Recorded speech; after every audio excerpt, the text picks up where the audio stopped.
बिस्मिल्लाहिर्रहमानिर्रहीम। उम्मीद है आपने पहला लेक्चर देख लिया होगा। आज हमारा वीबीए का दूसरा लेक्चर है। इसमें हम सिंपल विजुअल बेसिक का कोड लिख के देखेंगे और किस तरह वो एक्सेल की शीट के साथ इंटरेक्ट करता है वो देखेंगे। और इस फाइल को हमने किस फॉर्मेट के साथ सेव करना है ताकि हम जब भी इसे दोबारा ओपन करें तो हमें मैक्रो इनेबल्ड एक्सेल की फ़ाइल मिले जिसमें हमारा कोड ऑलरेडी सेव होगा। सिंपल आप एक एक्सेल की नई शीट बनाएंगे और ये डेवलपर का जो मोड हमने लास्ट लेक्चर में देखा था इसको ऑन किया। यहाँ पे जाके आप मैक्रो की ऑप्शन पे क्लिक करेंगे और किसी भी नाम का एक मैक्रो बना सकते हैं। फर्स्ट मैक्रो, ये आपने यहाँ पे प्लस का बटन दबाया तो ये मैक्रो इनेबल हो गया जिसका नाम फर्स्ट मैक्रो है। बेसिकली ये एक विजुअल बेसिक का फंक्शन बन जाता है। अब जो लोग विजुअल बेसिक जानते हैं वो यहाँ पे इस मैक्रो के अंदर आके किसी भी विजुअल बेसिक की बुक से उसका सिंटेक्स देख के यहाँ पे प्रैक्टिस कर सकते हैं जितनी चाहे। तो विजुअल बेसिक का वो कोड जो किसी भी एडिटर में चलता है वो यहाँ पे भी चलेगा। ये बेसिकली ये आप ऊपर देख रहे हैं लिखा हुआ है विजुअल बेसिक एडिटर, तो ये विजुअल बेसिक का एडिटर है, यहाँ पे आप प्रैक्टिस कर सकते हैं। तो हम अपने पहले प्रोग्राम का आगाज़ करेंगे।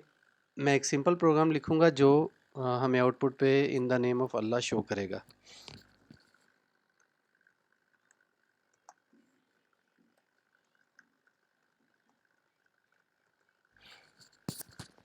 ये देखिए मैंने एक प्रोग्राम बनाया मैसेज बॉक्स। इस सिंटेक्स का आपने ख्याल रखना है, एम बड़ा बी बड़ा, लेकिन ये विजुअल बेसिक आपको खुद गाइड करती रहेगी। अगर आप एंटर करेंगे तो ये बता देंगे कहाँ पे एरर है, वहीं पे ठीक कर देंगे।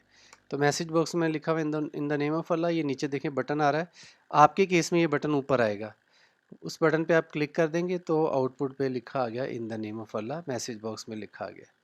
तो आज के इस कोड में आप एक बेसिक रूल समझ लें कि मैसेज बॉक्स में डबल कोटेशन के अंदर आप जो भी लिखेंगे वो आउटपुट के ऊपर प्रिंट हो जाएगा, चाहे आप यहाँ पे न्यूमेरिक वैल्यू लिख दें लाइक दिस 1 2 3, लेकिन चूंकि आपने डबल कोटेशन में लिखी है तो ये एज इट इज़ आउटपुट के ऊपर आ जाएगी। अब मैं इसको वापस उस पर कर रहा हूँ इन द नेम ऑफ अल्लाह। ये डबल कोटेशन के साथ मैं आपको एक नया रूल बता दूं, उससे पहले हमें विजुअल बेसिक में वेरिएबल डिफाइन करना सीखना है। इसका सिंटैक्स देख लें, डिम ए एज इंटीजर। ये देखिए मैंने एंटर किया, उसने डिम का डी बड़ा कर दिया, एज का ए बड़ा कर दिया और इंटीजर का आई। तो ये खुद ब खुद आपको ये एडिटर गाइड करेगा। ये बेसिकली इस लाइन में हमने एक सिंपल वेरिएबल डिफाइन किया जिसका नाम है ए।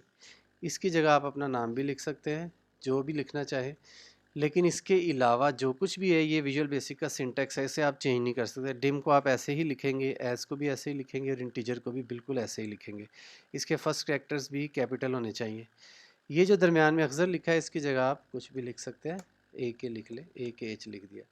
अब ये ए के एच एक वेरिएबल है, इसके अंदर आप वैल्यू भी स्टोर कर सकते हैं। ए के एच इज इक्वल टू 22।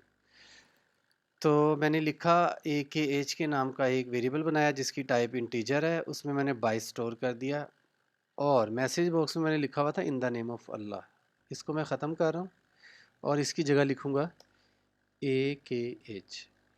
अब मैं जब इस प्रोग्राम को चलाऊँगा तो आउटपुट पे लिखा होगा 22। ए के एच नहीं लिखा हुआ आया।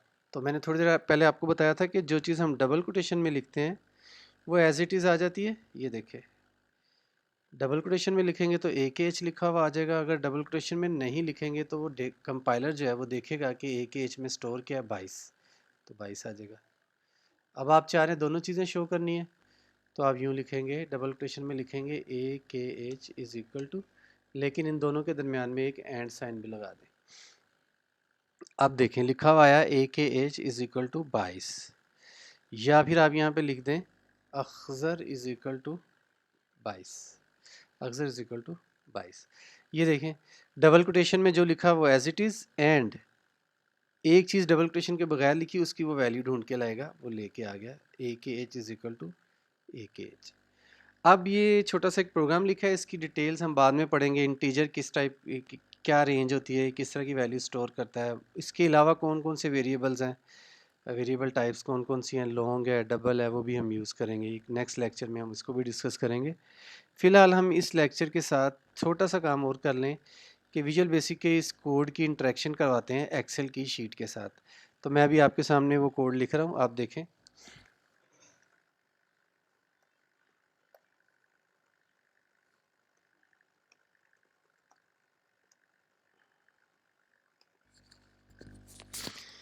ये देखिए मैंने एक लाइन लिखी, इसके साथ आप एक प्रोग्रामिंग का रूल भी समझ लें जिसके बारे में हम बार बार बात करेंगे।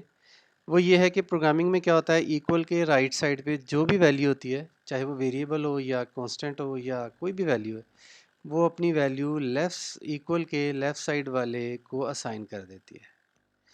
ये थोड़ा सा ट्रिकी काम, ये देख लें, range A to dot value, ये जो आप प्रैक्टिस करेंगे तो आपको ये भी याद हो जाएगा। इसका मतलब ये है कि अक्सर में जो वैल्यू स्टोर है ना 22, वो दे दो ए टू सेल को, एक्सेल के ए टू सेल को। तो अब मैं देखें इसको एडिटर को ज़रा साइड पे करता हूँ। लेफ़्ट साइड पे हमारी एक्सेल की शीट आ रही है जिसके अंदर हमने ये एडिटर ओपन किया है मैक्रो की मदद से। तो अब मैं ये प्रोग्राम चलाऊंगा तो आपने देखा लेफ़्ट साइड पे एक्सेल की शीट में ए टू का मतलब है ए कॉलम और टू रो, बेसिकली ये सेल का नंबर है। तो हमने इसे कहा था कि ए टू सेल में एक वैल्यू शो कर दो, उसने शो कर दी। तो प्रोग्रामिंग के ही इस रूल को जहन में रखते हुए अब एक और प्रैक्टिस कर लेते हैं। मैंने आपको बताया कि राइट साइड वाली वैल्यू हमेशा अपनी वैल्यू लेफ़्ट साइड वाले को असाइन करती है। तो अब सिंपल सी बात है, अगर एक्सेल से डाटा हमने उठाना हो तो एक्सेल का डाटा राइट साइड पे लिखेंगे और अपने वेरिएबल का डाटा लेफ़्ट साइड पे लिखें। अब मैं वो आपको करके दिखाता हूँ। ये देखें एक्सेल की B2 में हमने वैल्यू लिख दी 34। इस वैल्यू को हम विजुअल बेसिक के एडिटर से उठाएंगे। मैं एक नया वेरिएबल ले लेता हूँ, डिम बी एज इंटीजर, ठीक है। b इज इक्वल टू, अब हमें एक्सेल की वैल्यू राइट साइड पे देनी है, यहाँ से यहाँ तक। इसको मैंने कॉपी किया, यहाँ पे पेस्ट कर दिया और यहाँ पे मैंने क्या दिया, B2।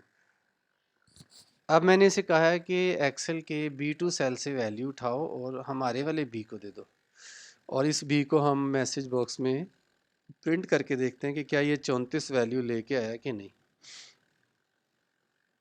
तो ये देखिए 34 वैल्यू प्रिंट हो गई। सिंपल हमने थ्योरी पढ़ी है, सिंपल फिलोसफी पढ़ी कि एक्सेल से डाटा ले कैसे सकते हैं और एक्सेल को डाटा शिफ्ट कैसे कर सकते हैं। तो देखिए हमने विजुअल बेसिक में कोड लिखा जो एक्सेल के साथ इंटरेक्ट कर रहा है।